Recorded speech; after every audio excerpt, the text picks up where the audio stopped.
परवारा। कहाँ है ये? रायपुर, नया रायपुर। रायपुर छत्तीसगढ़। कौन कौन है मैया जी आपके घर पे? बहू बेटा है। बेटा है? हाँ। तो बेटा सेवा नहीं कर रहा है आपकी? बहू मारते तंगाते खायल नहीं देवे। बहू मारती है? हाँ। बहू मारती और खाने को नहीं देती? नहीं। बहू मारती है और खाने को, तो बेटा रोकता नहीं है बहू को? वो तो बोले नहीं, चीटोपोट नहीं करे। क्या कहता है बेटा मैया? वो बोले नहीं, चीटोपोट नहीं करे। वो नहीं रही तो हम तंग आते ज्यादा। तो बेटा बात ही नहीं करता? नहीं। आपसे बात नहीं करता? नहीं। बहू जब मारती है तब कुछ बोलता नहीं है? नहीं। देखिए, बहू मारती है अपनी सास को। खाना भी, जिस माँ ने बच्चों का पेट भरा, जिस माँ ने बच्चों की भूख मिटाई, आज वही माँ अपनों से सताई और भूखी है। ऐसी बेसहारा माँओं को जब अपने घर में सहारा नहीं मिला, तब इन बेसहारा माँओं को गौरी गोपाल आश्रम में सहारा मिला। और आप सब लोग जो सहयोग करते हैं, आप सबके सहयोग से इन बेसहारा माँओं को सहारा मिलता है। आप सहयोग करते हैं तो माँओं को भोजन मिलता है। आप सहयोग करते हो तो माँओं को रहने की छाया मिलती है। आप सहयोग करते हो तो माँओं को नाश्ता मिलता है। आप सहयोग करते हो तो दवाई की व्यवस्था होती है। आप अपनी आँखों से यहाँ चल रही सेवाओं को देखिए। हमारे कहने पर यकीन मत करिए, पहले आओ अपनी आँखों से सेवाओं को देखो। सामने वाले आश्रम में तो वृद्ध माताएं रहती हैं, आप में से कितने लोगों ने देखा है? इस वाले आश्रम में भी माताएं रहने लग गई हैं। यहाँ भी आप देख सकते हैं, यहाँ सीढ़ी से ऊपर जाके और ऊपर जाके आप दर्शन कर सकते हैं। जब अपने साथ ना देंगे तो इन माँओं की सेवा के लिए किसी को तो खड़ा होना पड़ेगा। मैया, कोई रिश्तेदार, कोई ससुराल, माई के पक्ष किसी ने साथ नहीं दिया आपका? नहीं। कोई नहीं बोला कि आओ हम सेवा करेंगे? नहीं। गौरी गोपाल में आप यहाँ आई तो आपको यहाँ रहने के हमने कोई पैसे तो नहीं लिए आपसे? नहीं, हम पैसा नहीं देने को पैसा नहीं ले। महाराज हमारे सब पूर्ति करत है। किसी भी माँ से 1 रुपए नहीं लिया गया। इन माँओं से पैसे नहीं, आशीर्वाद लिया जाता है। और आप लोग जो सहयोग करते हैं, उस सहयोग की सेवा से इन माँओं को यहाँ सब प्रकार की सुविधाएं व्यवस्थाएं की जाती हैं। जब बेटा अपनी माँ को घर से निकालता है, तब प्रजा ने निकाला सीता को, आज बेटा निकालता है अपनी माँ को, तब भी उन माँ को सहारा गौरी गोपाल आश्रम में ही मिलता है। तब वाल्मीकि जी के आश्रम में मिला, आज गौरी गोपाल आश्रम में मिला। बहुत कुछ बदला नहीं है साहब। तब भी नारी प्रताड़ित थी प्रजा से, तब भी नारी प्रताड़ित थी देवर से। दुर्योधन, दुशासन, द्रौपदी प्रताड़ित थी द्वापर में। सीता मां प्रताड़ित थी त्रेता में। अहिल्या मां प्रताड़ित थी सतयुग में इंद्र से। और कलयुग में नारियां प्रताड़ित हैं अपनी बेटी, अपनी बहू से, अपने बेटे से, कुछ अपनी बेटियों से। गौरी गोपाल में तो ऐसी माएँ हैं जिनकी बेटियां लेकर आती हैं, बेटी माँ को ले आती है, बेटा लेके आ जाता है अपनी माँ को। तो तब भी आश्रमों में नारियों की व्यवस्था थी और नारियां सुरक्षित थी, बचा हुआ जीवन गुजारती थी। आज भी आश्रमों में ही बेसहारा माँओं को सहारा मिल रहा है। तब वाल्मीकि जी जैसे आश्रम हुआ करते थे, आज इस कलयुग में ऐसे गौरी गोपाल जैसे आश्रम हैं जो बेसहारा माँओं का सहारा बनने के लिए ये आश्रम माँओं का घर बन करके तैयार है। बहुत गहराई से देखने से पता लगेगा आपको कि कुछ ज्यादा बदला नहीं। गौरी गोपाल आश्रम में माँओं की सेवा और दर्शन करने आज स्वामी नारायण मंदिर के एक बड़े संत आए और उन्होंने यहाँ की सब सेवाओं का दर्शन किया। सोचिए, बड़े बड़े साधु, बड़े बड़े संत, बड़े लोग यहाँ आकर के आप लोगों ने भी देखा होगा, सब लोग गौरी गोपाल आश्रम की सेवाओं को देखने आते हैं। तब भी सीता आश्रम में थी, आज भी कुछ सीता आश्रम में है। महर्षि वाल्मीकि जी के जमाने में भी आश्रम समाज की भिक्षा से चलते थे, और आज भी आश्रम आप सबकी भिक्षा से चलते हैं। पहले भी संत क्या करते थे, गृहस्थों के पास जाते थे और क्या मांगते थे? बोलो, भिक्षा भिक्षाम देही, हे माता भिक्षा दो। और धन्य है वो गृहस्थ जिनके द्वार से रोज भिक्षा निकलती है सेवा के लिए। हम गृहस्थ हैं साहब, गृहस्थ का धर्म है दान देना, आपका धर्म है दान देना। इसलिए संत शास्त्र कहते हैं कि कमाई का 5% अलग निकाल के रख दो। जो कमाओ उसका 5%, 2% अलग निकाल कर रखो। वो दीन में, दुखी में, प्यासे में, भूखे में, निर्वस्त्र है तो, चप्पल जूते नहीं है तो, गरीब है तो, बेसहारा है तो, गाय है, कुत्ता है, दवाई की किसी को जरूरत है, सबकी सेवा हो। पशु है, पक्षी है, सबकी सेवा आप गृहस्थों से होती आई है, ये इतिहास साक्षी रहा है। इसलिए गौरी गोपाल आश्रम में आज 290 वृद्ध माताएं हैं। पहले के आश्रमों में भगवान राम पढ़ने कहां गए थे मेरी मां? बोलो, गुरुकुल। कौन गुरुकुल?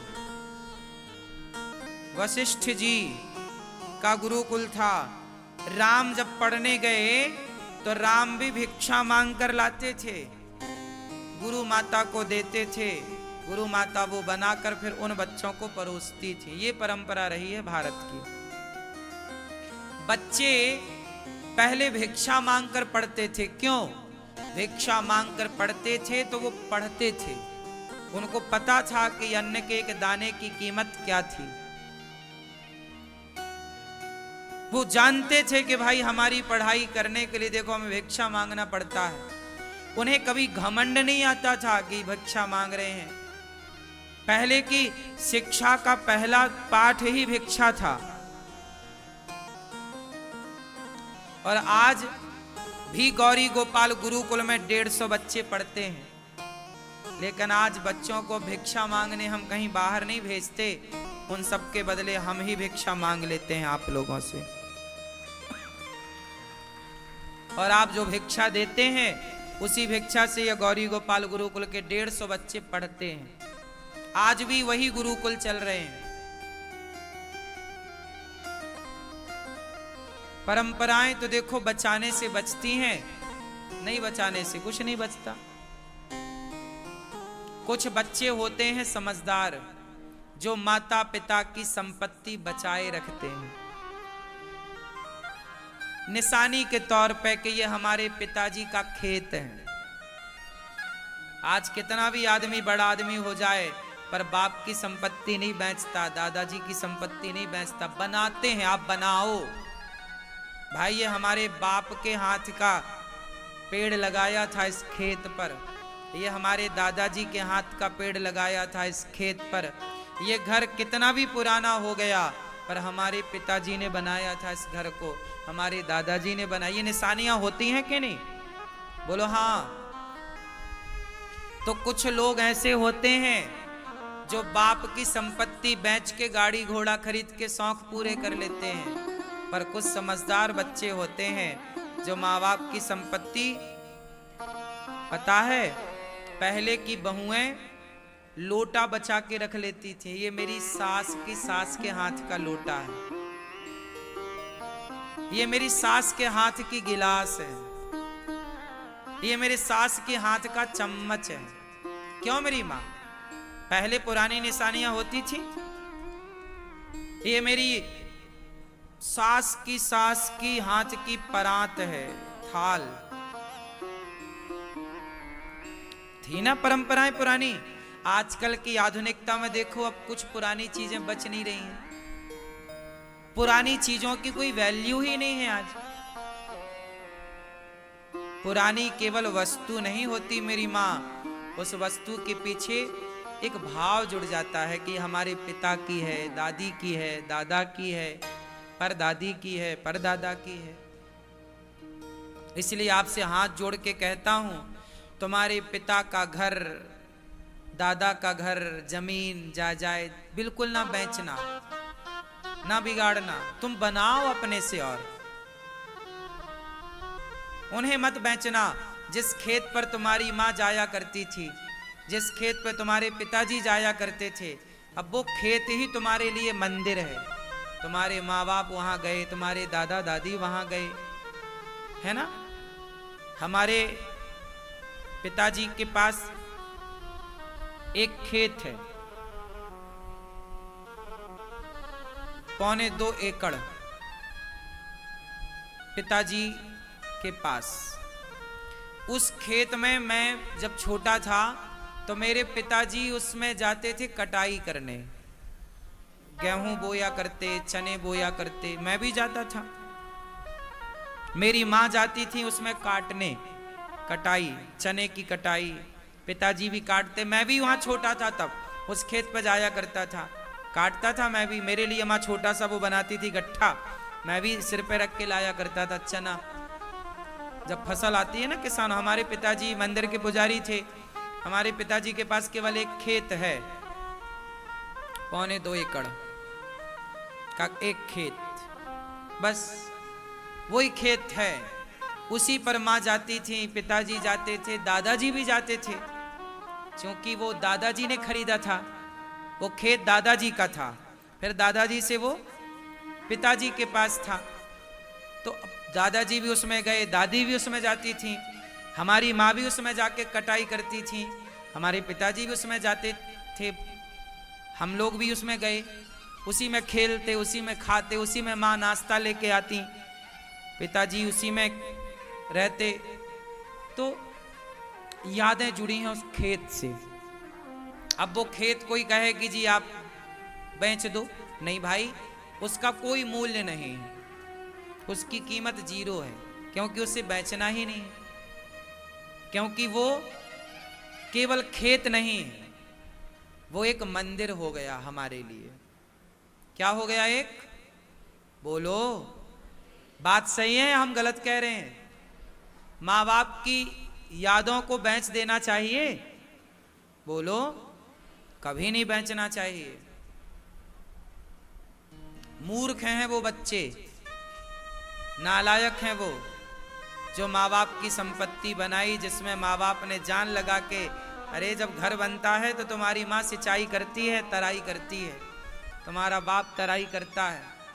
क्यों जी? जब घर बने पुराने तो माँ बाप ने खड़े होकर बनवाया, पाई पाई जोड़ जोड़ के बनवाया। वो घर कैसा भी है, खप्पर वाला है, कच्चा है, टूटा है, कोई बात नहीं, आप नया बनवा लो उसी जगह पर, ठीक है, लेकिन वो जगह वही रहे। कोशिश करो कि पुरानी यादें, पुरानी चीजें ना बिकें।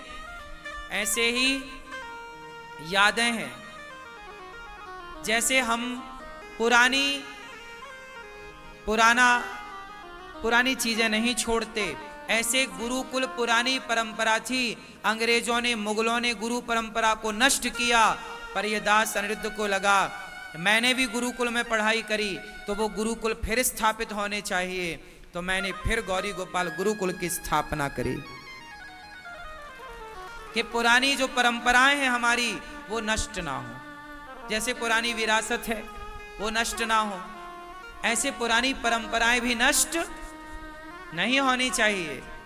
क्यों मेरी माँ? पुरानी परंपराओं को बचाए रखो। हमारे राम गुरुकुल में पढ़ने गए, हमारे कृष्ण गुरुकुल में पढ़ने गए, चंद्रगुप्त मौर्य गुरुकुल में पढ़ा चाणक्य के, हम भी गुरुकुल में पढ़े ये दास अनिरुद्ध।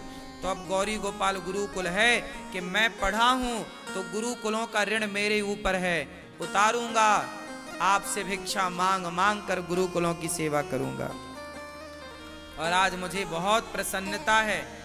समाज समझे ना समझे, लोग समझे ना समझे, लेकिन गौरी गोपाल गुरुकुल में बच्चे पढ़ते हैं, निःशुल्क पढ़ते हैं। 1 भी रुपए नहीं लेता हूं मैं बच्चों से। उनको पढ़ना लिखना खाना पीना सब फ्री। अच्छा लगता है कि चलो जीते जी हम किसी के काम आ रहे हैं। और आप लोगों का मैं बहुत धन्यवाद करूं कि आप सब लोग भिक्षा देते हैं, सहयोग करते हैं। तो आप सबके सहयोग से गौरी गोपाल आश्रम में इतनी सारी सेवा